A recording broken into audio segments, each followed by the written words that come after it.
Assalamualaikum warahmatullahi wabarakatuh. Selamat datang di podcast kami yang kali ini akan membahas tentang supernova. Di sini saya tidak sendirian, saya bersama teman-teman anggota saya yang ikut hadir untuk meramaikan pembahasan kita di podcast kali ini. Oke, di sini saya akan memperkenalkan teman-teman saya. Yang pertama ada Auli Rizkia. Halo, saya Auli Rizkia. Yang kedua ada Desti Aulia Fitri. Halo, saya Desti Aulia Fitri. Yang ketiga ada Faiza Nur Fitria. Hai, saya Faiza Nur Fitria. Dan yang terakhir ada Monica Ardiani. Hai, saya Monica Ardiani. Di podcast kali ini kita akan membahas tentang pengertian supernova, jenis-jenis supernova, proses terjadinya supernova, dan juga fakta unik dari supernova. Sebelum podcast dimulai, jangan lupa teman-teman untuk meng-like, subscribe, dan komen.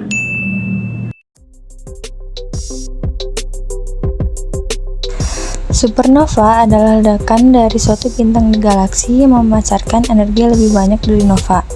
Peristiwa supernova ini menandai berakhirnya riwayat suatu bintang. Bintang yang mengalami supernova akan tampak sangat cemerlang dan bahkan kecemerlangannya bisa mencapai ratusan juta kali cahaya bintang tersebut semula. Beberapa minggu atau bulan sebelum suatu bintang mengalami supernova, bintang tersebut akan melepaskan energi setara dengan energi matahari yang dilepaskan matahari seumur hidupnya. Ledakan ini meruntuhkan sebagian besar material bintang pada kecepatan 30.000 km/s atau 10% kecepatan cahaya, dan melepaskan gelombang kejut yang mampu memusnahkan medium antar bintang.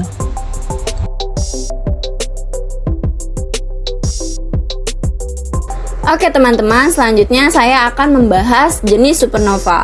Supernova memiliki dua tipe. Yang pertama itu ada tipe 1A dan yang kedua ada tipe 2. Untuk supernova tipe 1A yaitu ledakan tipe 1A terjadi karena adanya akresi materi bintang katai putih terhadap bintang pasangannya yang berlangsung di sistem bintang ganda. Adapun teori yang menjelaskan bahwa bintang pasangan dapat memberikan massa cukup besar untuk bintang katai putih, kondisi ini menyebabkan intinya berada pada kerapatan kritis. Akibatnya bintang meledak karena tidak terkontrolnya pembakaran karbon dan oksigen. Untuk supernova tipe 2 yaitu merupakan ledakan yang terjadi pada bintang yang memiliki massa setidaknya 8-15 kali massa matahari. Artinya, sebuah ledakan bisa dikatakan sebagai supernova tipe 2 apabila memiliki massa tersebut. Untuk supernova tipe 2 pun masih diklasifikasikan ke dalam beberapa kategori berdasarkan kurva cahaya. Ada tipe 2L, yakni supernova dengan cahaya yang meredup setelah ledakan, dan tipe 2P, yakni supernova dengan cahaya yang stabil untuk waktu yang lama. Selanjutnya, proses terbentuknya supernova.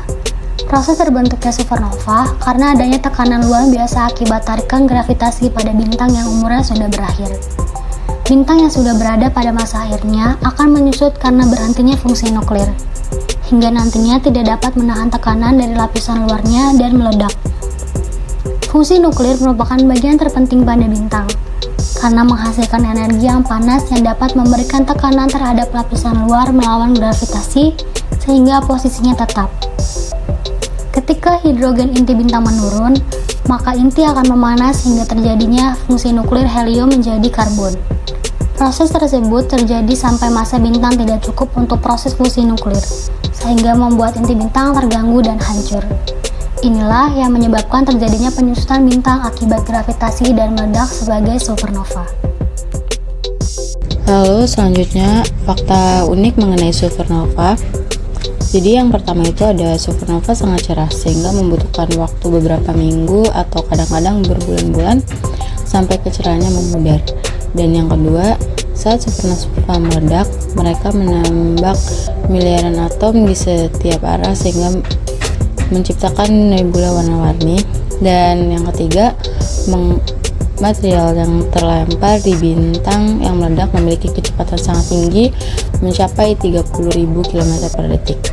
Lalu yang keempat, ledakan ini mengirimkan gelombang kejut di luar angkasa di dekatnya. Saat gelombang kejut ini melalui medium antar bintang, gas dan debu dari bintang yang meledak terkait oleh gelombang kejut dan itu terus berkembang.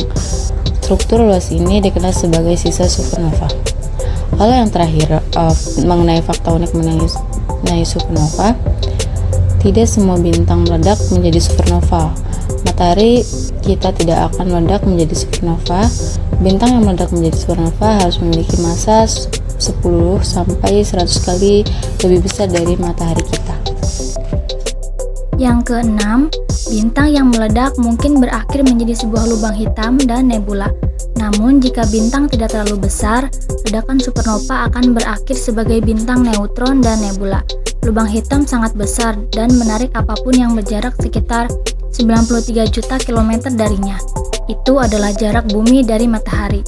Yang ketujuh, ledakan supernova adalah sumber utama dari logam di ruang antar bintang dan sampai saat ini mereka tetap dikenal dengan satu-satunya mekanisme yang dominan untuk menyalurkan logam berat yang biasanya terbentuk di dalam sebuah bintang selama hidup.